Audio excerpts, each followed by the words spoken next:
नमस्कार। आज के इस वीडियो में हम जन धन योजना के बारे में जो फुल एनालिसिस करने वाले हैं।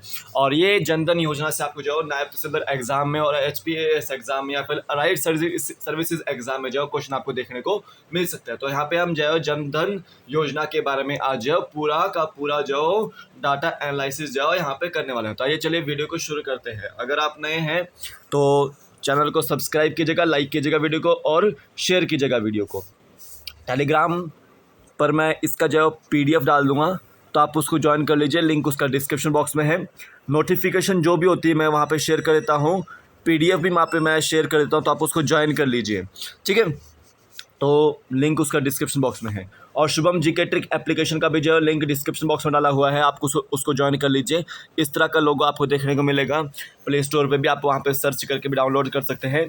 वहाँ पर आपको जो है वो स्टोर सेक्शन के अंदर शुभम जीके ट्रिक एप्लीकेशन के अंदर मॉडर्न हिस्ट्री के notes, India GK plus HPGK के नोट्स और महात्मा गांधी के प्रिंसिपल्स के नोट्स आपको जो है वहाँ पे मिल जाएंगे। तो आप उसको जो है अच्छे से वीडियो लेक्चर्स के थ्रू जो है देख सकते हैं वहाँ पे, ठीक है। तो आप उसको परचेज कर लीजिएगा।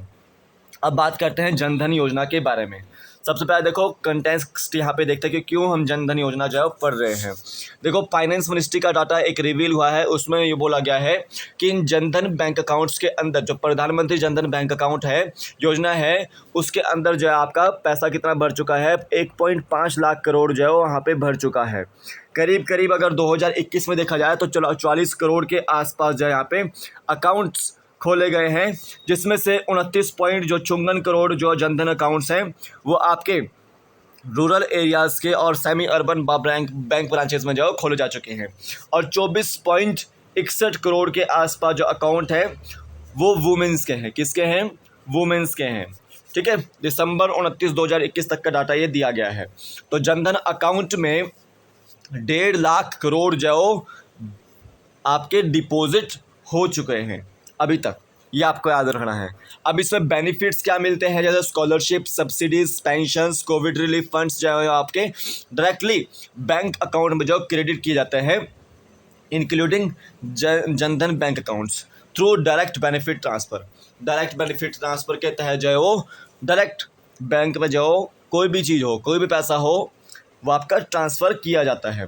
अब देखिए जैसे आपका लॉकडाउन लगा था तो उस समय 500 रुपीज़ के आसपास जो डायरेक्ट बेनिफिट ट्रांसफ़र के तहत वुमेंस के खाते में जो डाले गए थे, जनधन अकाउंट के जो खातों में जो डाले गए थे, तो वो डायरेक्ट बेनिफिट ट्रांसफ़र के तहत थे।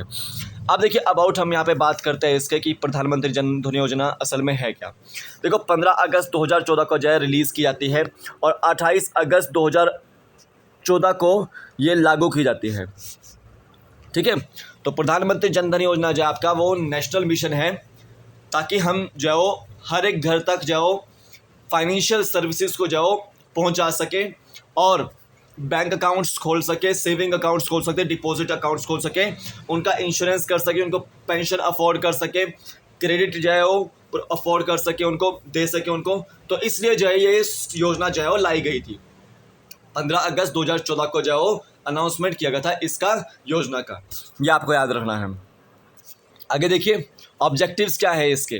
देखो हर एक व्यक्ति तक अफोर्डेबल कॉस्ट पे सर्विसेज को पहुंचाना, फाइनेंशियल प्रोडक्ट्स को जो उन तक एक्सेस जो करवाना, और टेक्नोलॉजी के थ्रू आपका पैसों को ट्रांसफ़र करना, वो सब जो है इसके तहत जो ऑब्जेक्टिव जो है ये रहते हैं उसके, ठीक है। अब इसके कुछ बेसिक टैलेंट्स है स्कीम के। बैंकिंग द अनबैंक्ड, जिनके पास बैंक अकाउंट नहीं है उनके लिए जो है बैंकिंग सर्विसेज देना। सबसे पहले तो उन बंदों का सेविंग्स बैंक अकाउंट खोला जाएगा जिसमें पेपर वर्क कम होगा, ठीक है। KYC की जाएगी, इलेक्ट्रॉनिक KYC भी की जाएगी, और कैंप मोड के थ्रू अकाउंट को ओपनिंग किया जाएगा विद जीरो बैलेंस और जीरो चार्जेस। तो बैंकिंग द अनबैंक्ड यहाँ पे जो उसका पहला बेसिक टेनेंट है स्कीम का। दूसरा देखिए सिक्योरिंग द अनसिक्योर्ड, जो अनसिक्योर्ड हैं, जिनका कोई इंश्योरेंस नहीं हुआ है, तो उनको जो है सिक्योर करना, ठीक है, उनको जो है सिक्योर करना। देखो यहाँ पे बोला गया है, आगे मैं बताऊँगा आपको, रुपे कार्ड्स, जिसके पास रुपे कार्ड्स है तो उनको यहाँ पे जो इंश्योरेंस कवरेज दिया जाएगा, ठीक है, फ्री एक्सीडेंट इंश्योरेंस कवर दिया जाएगा 2 लाख तक रुपए का। ठीक है, ये आपको याद रखना है। और उस रुपए डेबिट कार्ड से वो विड्रॉल भी कर सकते हैं और पेमेंट्स को ट्रांसफ़र भी कर सकते हैं। ठीक है, तो सिक्योरिंग द अनसिक्योर्ड, अनसिक्योर्ड को हमें जो है सिक्योर करना है, उसको जो है प्रिवेंट करना है। आगे देखिए, फंडिंग द अनफंडेड, जो आपका अनफंडेड लोग होते हैं उनको फंडिंग करना, जैसे आपका कोई माइक्रो इंश्योरेंस बेचना, ओवरड्राफ्ट फैसिलिटी उनको देना, ठीक है, माइक्रो पेंशन या फिर माइक्रो क्रेडिट की फैसिलिटी उनको देना। तो यानी कि उसको एक फ़ंड दिया जा रहा है, अनफंडेड व्यक्ति को फ़ंड दिया जा रहा है, तो वो यहाँ पे जाओ बोला गया है। अब स्कीम के यहाँ पे जाओ, उसके 6 पिलर्स है। कितने पिलर्स हैं? 6 पिलर्स हैं। ठीक है, सभी को बैंकिंग सर्विसेज जाओ प्रोवाइड करना, ब्रांच और बैंकिंग कोरेस्पोंडेंट्स के तहत। ठीक है, सभी को बैंकिंग सर्विसेज जो है वो प्रोवाइड करना, यहाँ पे सबसे पहला जो है इसका मेन पिलर है। याद रखो, सभी का सेविंग्स बैंक अकाउंट खोलना और उनको ओवरड्राफ्ट की फैसिलिटीज़ देना, 10,000 तक जाओ रुपए जो निकाल सकते हैं एवरी हाउस होल्ड। ठीक है, तीसरा याद रखो, financial literacy programme. Financial literacy programme के तहत क्या होगा कि जो सेविंग्स है उसको प्रमोट किया जाएगा, एटीएम्स के यूज़ के बारे में बोला जाएगा। ठीक है, getting ready for credit, availing insurance and pensions, insurance और पेंशंस दिए जाएंगे। ठीक है, basic mobile phones for banking. ठीक है, basic mobile phones for banking यानी कि मतलब यहाँ पे है जनधन, आपकी जो दर्शक योजना है, दर्शक जो ऐप है उसके थ्रू जाओ बैंकिंग सर्विसेज को जाओ हर तक जाओ, घर तक जाओ पहुँचाना, या फिर किसी भी यूपीआई के माध्यम से जाओ आपका मोबाइल फ़ोन्स के थ्रू जो बैंकिंग होती है उसको जाओ हर घर तक जाओ पहुंचाने की यहाँ पे बात हुई है। Creation of credit guarantee fund, यहाँ पे जाओ क्रेडिट गारंटी फंड बैंक्स द्वारा प्रोवाइड किया जाएगा। ठीक है, और उसको क्रिएट किया जाएगा। मतलब यहाँ पे जैसे अगर कुछ बैंक में अगर जाओ डिफ़ॉल्ट हो जाता है तो उस समय जाओ कुछ गारंटी उनको दी जा रही है, उसके बारे में यहाँ पे बोला गया है। और इंश्योरेंस तो आपको मैंने बता दिया कि इंश्योरेंस यहाँ पे किया जाएगा। ठीक है, एक्सीडेंट कवर है यहाँ पे 1 लाख तक का, और लाइफ कवर यहाँ पे जाओ आपका 30,000 रुपये तक का जो है यहाँ पे लाइफ कवर जो है यहाँ पे बोला गया है। ठीक है, और जिनका अकाउंट जो है आपका 15 अगस्त 2014 से 31 जनवरी 2015 के बीच में जो खुला है उनको ये जो एक्सीडेंट कवर जो है यहाँ पे मिलने वाला है। ठीक है, और अनऑर्गेनाइज्ड सेक्टर वाले जो लोग होते हैं उनको पेंशन स्कीम के तहत जो है लाने की यहाँ पे जो बात होती है जनधन योजना के तहत। ये 6 पिलर से आपको एग्जाम पॉइंट ऑफ व्यू में यहाँ से जो क्वेश्चन आपको आ सकता है। अब देखिए, एक्सटेंशन ऑफ प्रधानमंत्री जनधन योजना विद न्यू फीचर्स। जो प्रधानमंत्री जनधन योजना है उसका एक्सटेंशन किया गया है। ठीक है, यहाँ पे बोला गया है कि जो फोकस था वो एवरी हाउस होल्ड में जाओ बैंक जनधन अकाउंट खोलना का था, लेकिन यहाँ पे जो बोला गया है कि उसको एक्सटेंड किया गया है अनबैंक्ड अडल्ट तक, कि अब जो व्यक्ति जिसके पास बैंक अकाउंट नहीं होगा तो उसका भी जो अकाउंट जाओ खोला जाएगा।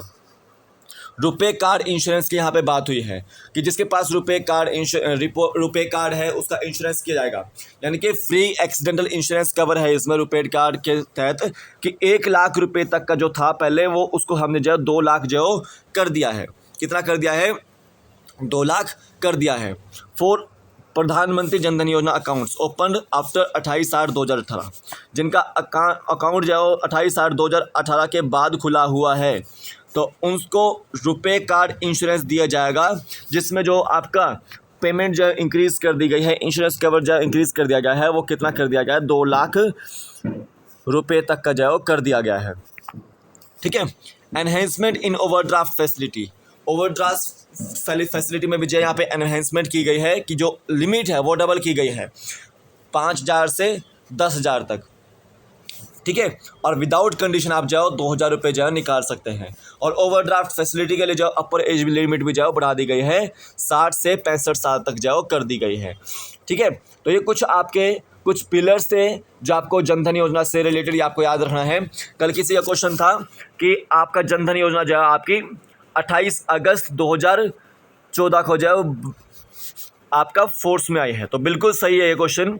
15 अगस्त 2014 को अनाउंसमेंट हुआ था, उसका अनाउंसमेंट हुआ था एंड 28 अगस्त को जो स्टार्ट कर दी गई थी। ठीक है, अनाउंसमेंट की तारीख आपको याद रखनी है 15 अगस्त 2014, और आपका जो कब से जो फोर्स में आई है 28 अगस्त 2014 से जो फोर्स में आई है, तो इसको आपने याद रखना है। तो अभी के लिए फ़िलहाल इतना ही है, कल फिर मिलता हूँ एक नए वीडियो के साथ, तब तक के लिए जय हिंद, जय भारत, आपका दिन शुभ हो, जय हिंद।